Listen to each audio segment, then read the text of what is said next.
And today's video is about the 7 laptops you can use if you are a graphic designer. So I want to go ahead and jump right into it, so let's roll.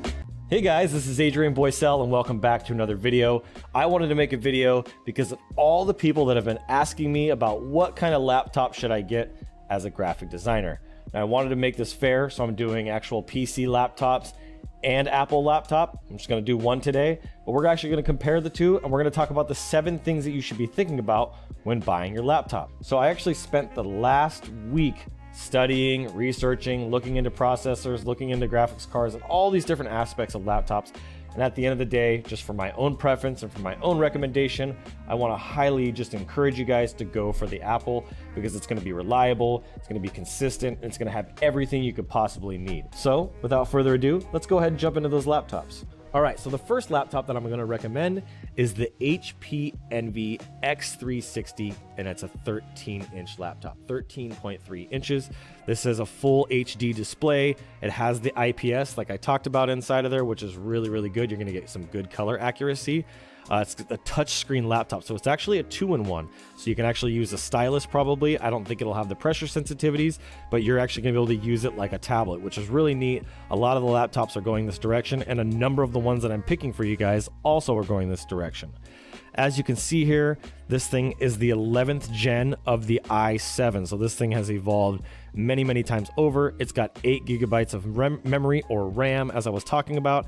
It has a 512 gigabyte solid state hard drive, pale gold, which is interesting. It must be the color. It's got the backlight keyboard, as I mentioned. It even has a fingerprint reader, Thunderbolt display, which is neat, and Wi-Fi 6, which is the latest Wi-Fi, so you can get some quick speeds on your internet, which is really, really great as well. It does run on Windows 10, and there's some other specs that you can see within here, but I wanted to show you as I scroll down, and you can look at these things here on your computer or on Amazon if you search these computers. As you scroll down, and you'll see, where is it at here? Graphics co-processor. So what's going to be different here is you're going to have some laptops that are going to have integrated processors. So some of these laptops are going to have internal graphics cards and some of them are going to have external. This one actually has an internal one, and I did a lot of research on the Iris Xe graphics card, and it actually is really good for lightweight gaming, but is also going to work great for graphics. So this is going to be more than adequate for what you need, and this computer here comes in at a whole whopping price of $878 on Amazon. I'm not an affiliate of Amazon in any way. I'm not getting paid for this, but this is a really, really good price. This is something to consider. Now, number 2 is the Asus, which is who makes a lot of motherboards. The Asus ROG Zephyrus G14. This is a 14-inch, so slightly larger. It is VR ready, which is virtual reality if you don't know what that is. It has the full HD display. It is a gaming laptop.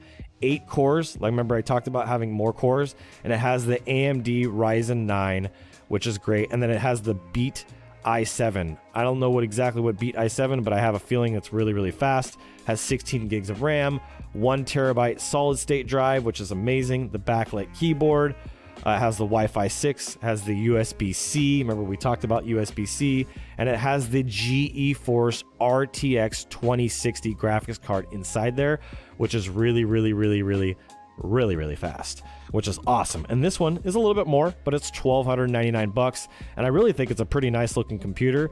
It's not as nice as Apple. I'm just probably a little biased at this point, but it's a really nice laptop. And again, if you scroll down, you can see here where it talks about the graphics processor. I think it's a little further. There you go, graphics NVIDIA. So this is an external NVIDIA GeForce RTX 2060 Max Q. This is going to be more than adequate. It's a dedicated video card. This is going to be fast enough computer. It'll be great for graphic design, motion design, or web design. Laptop number 3. This is the HP Elite Dragonfly home and business laptop, which is also a 2-in-1.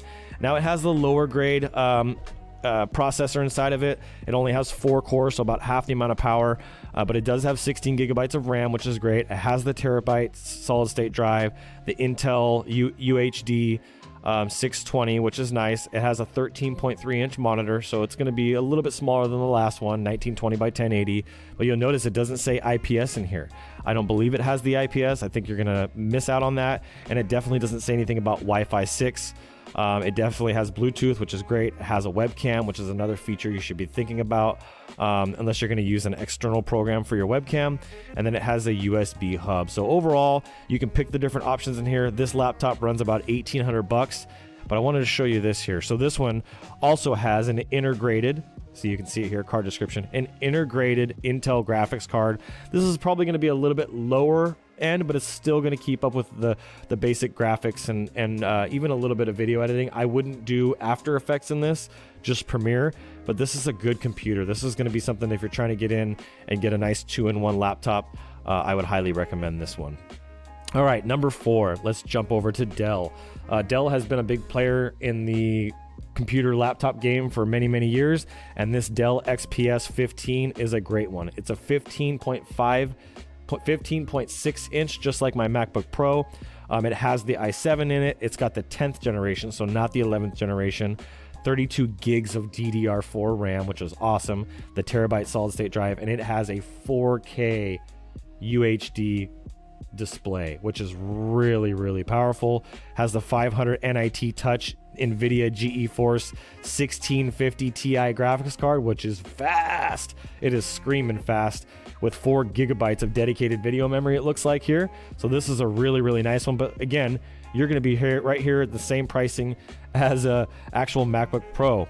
I don't see a huge difference between this and the MacBook Pro in terms of the pricing. And overall, I would probably, just for me personally, I would go with the MacBook Pro.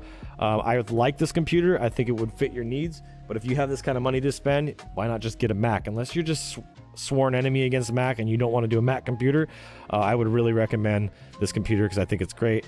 It also has a dedicated graphics card, so an external, it's built into it, but it's dedicated. It's not like built into the motherboard. And it's an NVIDIA GTX 1650 Ti. This is a great one. Highly recommend this laptop. All right, let's get to number 5. Number 5 is an Acer. Believe it or not, I actually started my career as a graphic designer on an Acer until I got out of the car and I dropped it on the ground and cracked the screen. Had to use an external monitor on that thing for like 6 months before I could afford to buy a new one. Trust me, I know what it's like to have struggles and to not be able to afford an expensive computer. My Acer was like bottom of the barrel, lowest level Acer you could get, and I was able to make it work. This Acer here is probably the coolest Acer. If I didn't have a MacBook, I think I would probably go with this one, to be honest. This is the Acer Concept D3 easel. Like how they spell easel there. It actually is convertible creator laptop. I'll get a little bit more into detail on this, but it's got the Intel i7 as well. GeForce GTX 1650. You'll notice the Max-Q, just like the other one, has a 14-inch full HD screen. Has Gorilla Glass, which is going to be awesome from scratches and breaks and things like that. You won't run into the same issues that I had. It's got Pantone validated. This is a graphics person's computer with 100% sRGB, which is awesome. 16 gigabytes of RAM, 512 gigabytes of solid state drive, and it has a Wacom pen, which means it will pick up the pressure sensitivities. You can draw on it, and it's super neat. What I wanted to show you here and what I wrote down in my notes to go over, as you'll see here, this actually has 6 different positions that you can position this laptop. Check this out. So here we go. You can see it right here. Has laptop, float, share, display, pad, and stand. It's got the color accuracy guaranteed. It's got a lot of the features that you're going to need. Backlit keyboard. It's just a phenomenal computer. Out of all the ones I'm going to show you today on the PC style, if you're a graphic designer, this is what I'm going to tell you to check out first. You can get some faster versions of this. I think they have a faster version. Yeah, it looks like they do. But this one right here is only $1,299. This is probably your best balance. It's got a lot of features. It's got the pen. It's got a lot of the things that you're going to need. So I highly recommend this one. This is the one that I would probably pick out of all of them so far. And we're going to go ahead and jump on to number 6. Number 6 is a Lenovo ThinkPad. This is kind of a little bit more of a clunkier. It doesn't have the same style as some of these other ones that I've showed you. ThinkPad is kind of a more of a workhorse kind of laptop. It's not the coolest looking one, but it actually works really well. This is the P1, the ThinkPad P1 Gen 3 15.6 inch full HD screen. Has the IPS, so it'll get you good clarity, good color matching, anti-glare, Dolby Vision, which is awesome. 500 nits, which is part of the graphics card. It's got the i7. It has 6 cores, so some of these other ones I showed you had 4, which is great. And it's got the NVIDIA Quattro, so this has got an integrated graphics card as well with 32 gigs of RAM. So this is a fast computer, and it has the 1 terabyte solid state drive with Windows 10, and it's also $1,799, which is just a few $100s cheaper than what a MacBook Pro would cost you. And I think they are raising the prices on the MacBook Pro, so this is probably a $300 to $400 difference between the two. But if you're just trying to save a buck, this could be a really great option for you. Now the last one, and I told you I was going to make this the very last one, is the one and only MacBook Pro. Not a lot of computers can hold a candle to the MacBook Pro. They've really designed a beautiful piece of art and a beautiful piece of technology. This is why a lot of graphics people use these. It has an 8-core processor, 16-inch Retina display, which is beautiful, 8 terabyte solid state drive, the AMD Radeon. See, they have good graphics. An AMD Radeon Pro 5000M series graphics card, which is super fast, screaming fast, and up to 64 gigabytes of RAM with an incredible sound system. I can tell you personally, I use my audio on my computer and on my iPad Pro all the time. The audio on these things is amazing. You can go deeper and deeper into the specs and learn more about the display. It'll talk about the brightness, 500 nits. It'll talk about all these other things. But these are the computers that I would recommend. If you want a great computer for graphics, this is the master list. I hope this one will give you exactly what you need. If there's another technology you want to know about, maybe it's lighting, maybe it's cameras, maybe it's audio, whatever that is, let me know. Drop a comment. I want to hear from you. I'm just really grateful that you were along on this journey with me. So make sure you hit that subscribe button, hit the like button if this helped you. I look forward to seeing you guys on the next video.